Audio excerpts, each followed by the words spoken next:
What was Francis talking about? Pope Francis was trying to tell us that development is not just about you, about me. Development is about the human ecology. The environment is part of it. Everything that is part of it. When we speak about development, we must be holistic in our approach. Integral ecology is one way you have to realize all that is our spiritual growth, the inner person, and our community. Here we are called to think deeply about development as we will see the destruction. Look at the continent of Africa. I talked about DRC Congo a couple of minutes ago.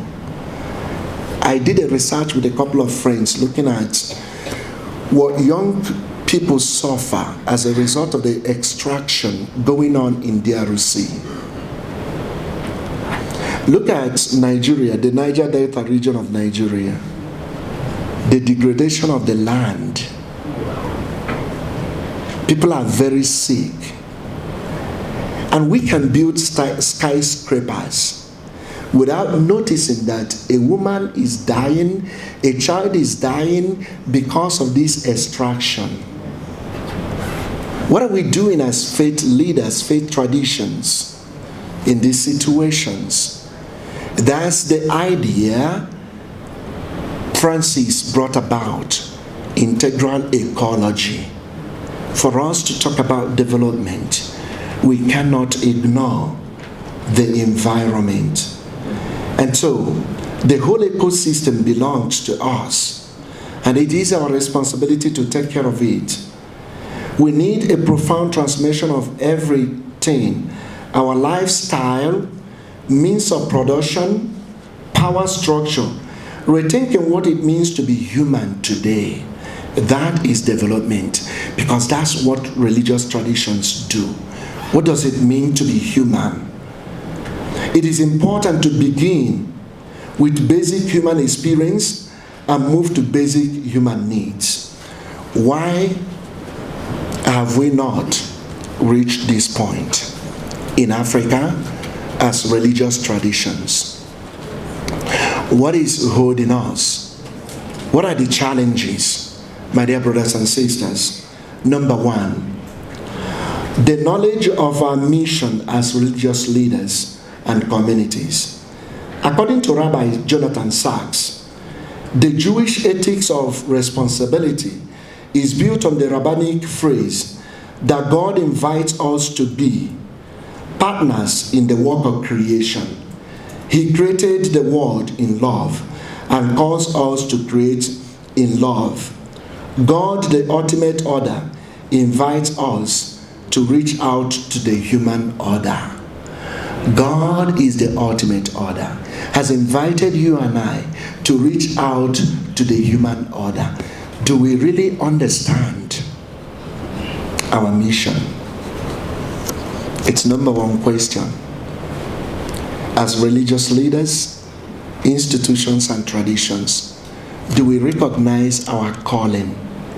Do we recognize what God has asked us to do in our communities? Do we recognize we are men and women for the order? We are not for ourselves. We are for others. Have we really searched our sacred scriptures and tried to apply the messages therein? Have we tried to understand the self in order to reach out? Because for you to reach out as a religious leader, you must be willing to know the self. If you don't know the self, it becomes a problem. And the self opens the door to the knowledge of the reason God has called us to serve, and to serve. Number two, the development of the hierarchy of identities in religion and religious relationships is very dangerous to our coexistence. We must see the need to coexist in a secular society. Religious superiority and identity My religion is more superior than your own. I have nothing to do with you. We cannot work together. I don't believe in what you believe, and all those. At what point are we going to transcend this in order to work together? At what point are we going to stop wasting our time condemning others and use the time to work together? Some people are very happy in trying to destroy others. Instead of coming together to solve human problems, problems are standing before us every day, and we waste our time trying to know who is better and who is not better, who is devil and who is not devil, who I should work with and who I should not work with.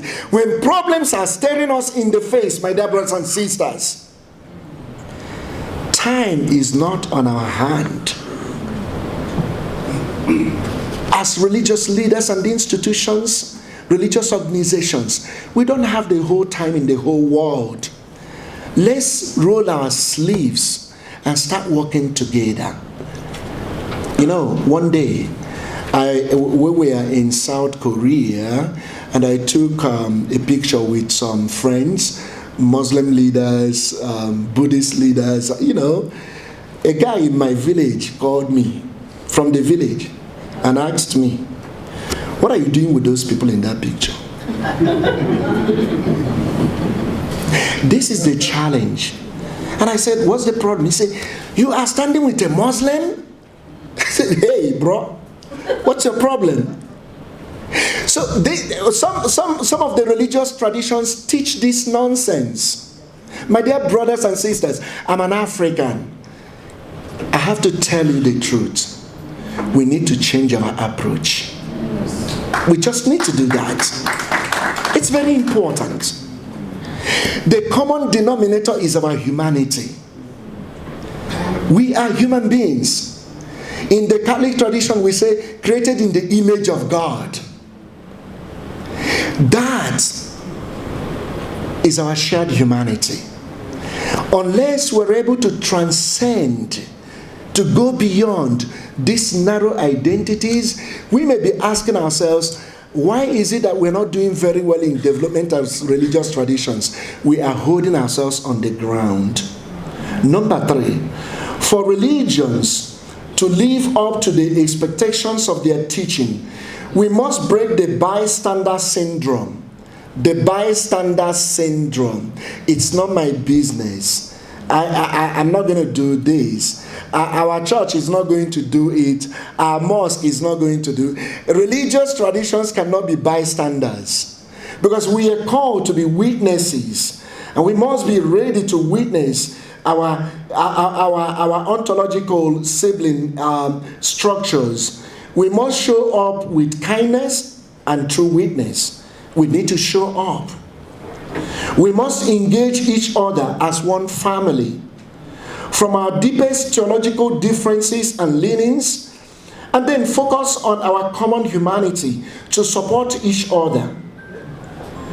Marcus Merchel calls it the theology of the neighbor, that guides the dynamic process of moving from the encounter to accompaniment and ultimately the concern for inclusive belonging to the other. We belong to one another. All of us. Our true theology of encounter must lead us to appreciate one another. How about we must collaborate, not corrupt?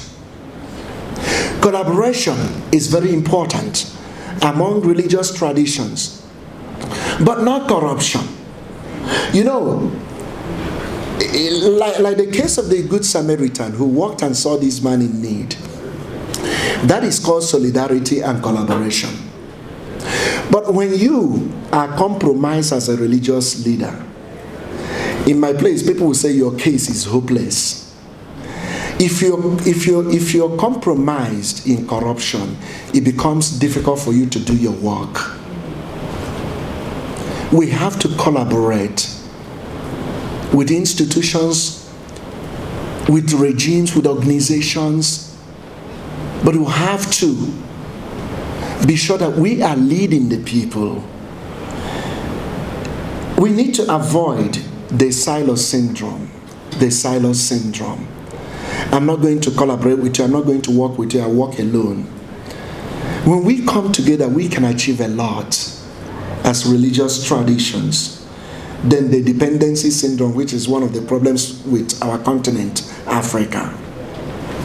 You saw what happened recently when Trump said, pause everything USID, no more USID money. The whole of Africa was shaking. Why? Because of dependency syndrome. As religious traditions and institutions, for us to do the work of development and do it well, we need to be organic. We need to be organic. Dependency syndrome does not help anybody. When we have programs like this to learn, to encourage one another, be part of it. You don't say to Kitakule, if you don't buy me a ticket and get me hotel and feed me, I'm not coming. Why? We have to work together. We have to develop Africa. We have to reconfigure our approach. That is why when President Trump said no more USID, when I call people from DC in Africa, oh, Father, have you heard what is happening? I said, what is happening? Oh, Trump has stopped this money. Which money? Did you give that man any money? How about using our resources in Africa? How about, my dear friends, honestly speaking, I don't think Africa has any need to beg anybody for anything. I don't think so. Sustainable SDGs. When we go organic, we